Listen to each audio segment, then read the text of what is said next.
Bonjour, bienvenue à ce 5e module d'Aux sources de la sagesse et de la science. Aujourd'hui, j'ai choisi de vous parler davantage de la sagesse de Dieu plutôt que de quelque chose de scientifique. Et c'est la sagesse de Dieu touchant la puissance du pardon ou les avantages qui sont reliés au fait de pardonner. Des avantages qui sont bien plus multiples, pleins de bénédictions, contrairement au fait de garder rancune. Et j'ai choisi de vous parler de cela à partir de la prison de la rue Winter à Sherbrooke, une prison qui est fermée depuis 25 ans. Alors faisons un petit tour du propriétaire avant que nous entrions dans le vif du sujet. Donc, ce qu'on voit ici, eh bien, c'est le mur extérieur de la prison, parce qu'il y a une cour intérieure. Et si je me déplace par ici, eh bien, on a une vue d'ensemble de la prison elle-même, avec son mur extérieur.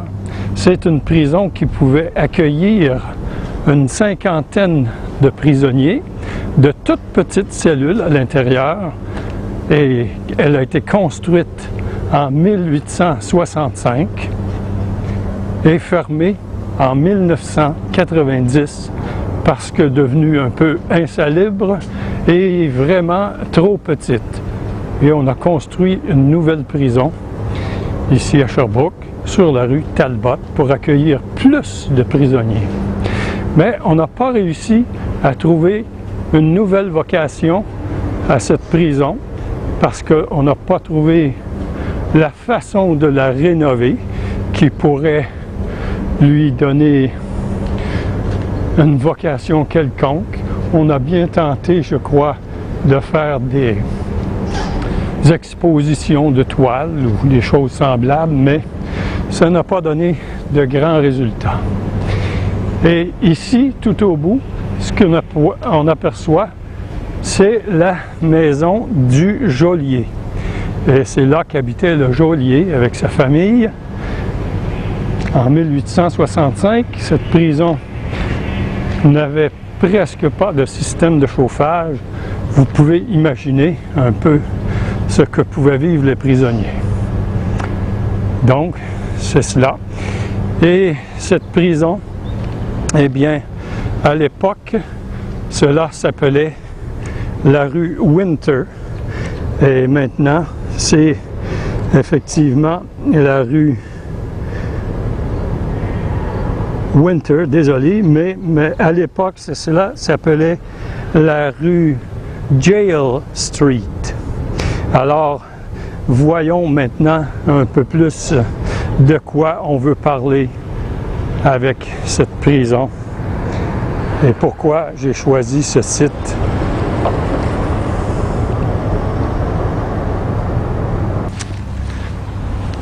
Alors, voilà, on va maintenant parler de ces fameux avantages qui touchent le pardon. Et derrière moi, encore les murs de cette prison.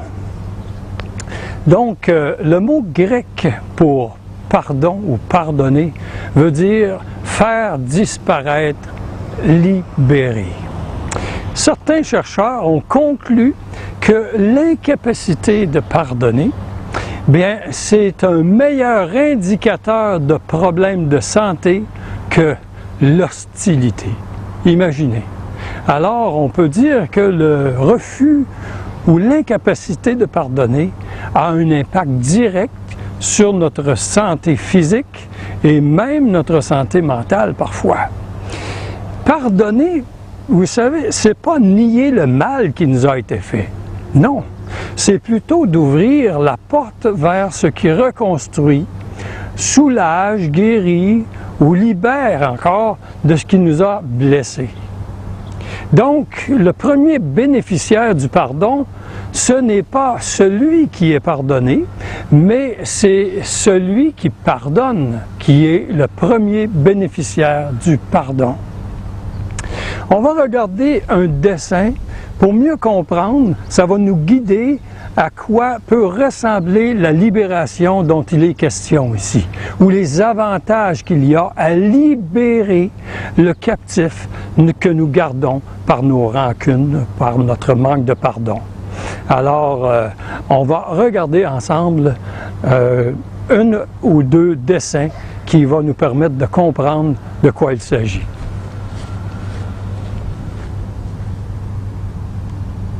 Voilà le premier dessin que j'aimerais que vous puissiez examiner attentivement. Le refus de pardonner, c'est un peu s'incarcérer avec notre prisonnier. Gardien et prisonnier se retrouvent où? Dans la prison. Le prisonnier est derrière les barreaux, tandis que le gardien, lui, est devant les barreaux.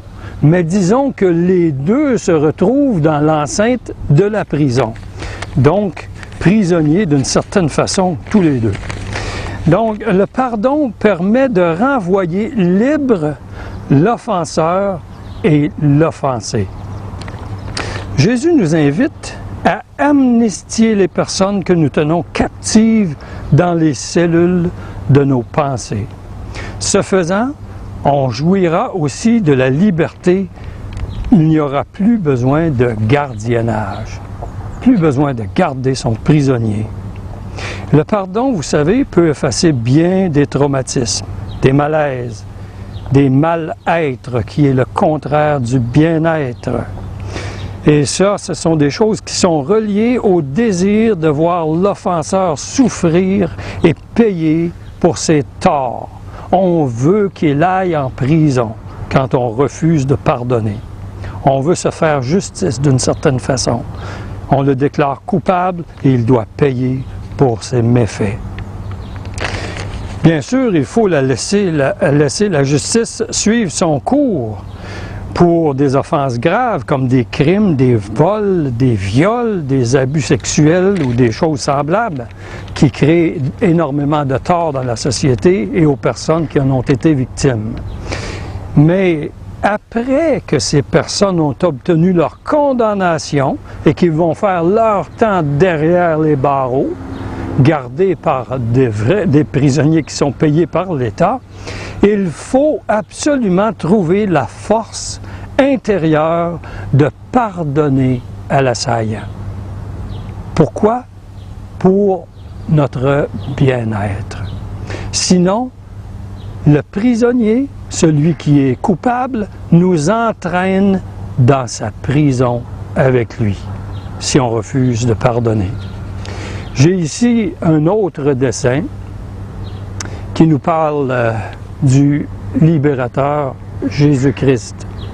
Alors, vous remarquez, j'ai pris un exemple d'un livre écrit par le père Tivolier, La vie de Jésus-Christ, et il avait donné comme titre « Le libérateur ». Eh bien, Jésus est celui qui peut nous donner la force de pardonner et de retrouver le chemin de la liberté en pardonnant, bien sûr. Il est écrit dans Jean 8, verset 36, « Si le Fils vous libère, vous serez réellement libre. » Songez à cela. Maintenant, nous allons poursuivre avec la façon de voir les avantages reliés au pardon. Bon, voilà. Maintenant que nous avons établi de quoi il s'agit et pourquoi j'ai choisi cette prison pour vous faire comprendre la puissance du pardon ou les avantages qui y sont reliés, eh bien, on va maintenant étudier ou regarder un ou deux versets bibliques. Par exemple, dans Matthieu, chapitre 6, c'est la prière laissée par le Seigneur Jésus qui nous dit dans la prière de notre Père, « Pardonne-nous nos offenses comme nous pardonnons à ceux qui nous ont offensés. » Donc, si on prend vraiment Dieu au mot, ou Jésus au mot, eh bien, on lui dit, « Pardonne-moi de la même façon que je fais pardonner. » Donc, dans ce sens, la libération que quelqu'un peut connaître par Jésus-Christ est conditionnelle. Elle n'est pas encore automatique. Et si on regarde un peu plus dans Matthieu chapitre 6, versets 14 et 15, il est dit clairement, « Car si vous ne pardonnez pas aux autres leurs offenses, votre Père céleste ne vous pardonnera pas non plus les vôtres. » Donc, où est l'avantage de ne pas pardonner? Il n'y en a absolument aucun, sinon un mal-être intérieur et une captivité intérieure dans la prison avec le prisonnier. Encore, il y a dans Colossiens, l'apôtre Paul qui parle ici dans la lettre aux Colossiens, et c'est le chapitre 3, versets 12 à 15. Vous irez le lire. Et c'est très intéressant parce qu'il nous demande de se revêtir des armes de la lumière, la bonté, la miséricorde, la douceur, la patience, et de se revêtir de l'amour également, de l'amour divin bien sûr. Et cela nous invite à pardonner, puisqu'il poursuit en disant « Pardonnez-vous mutuellement vos torts les uns aux autres, de la même façon que le Christ vous a pardonné. » Et qu'advient-il si nous prenons ces choses au mot et que nous décidons de faire ce qui plaît à Dieu? Nous allons goûter, bien sûr, la libération. Donc, il y aura plusieurs avantages.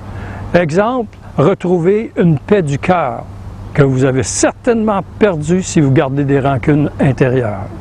Un sentiment de liberté, un sentiment que vous êtes agréable à Dieu, un sentiment intérieur qui vous fait que vous vous sentez bien dans votre peau. Et les autres le remarquent autour de vous.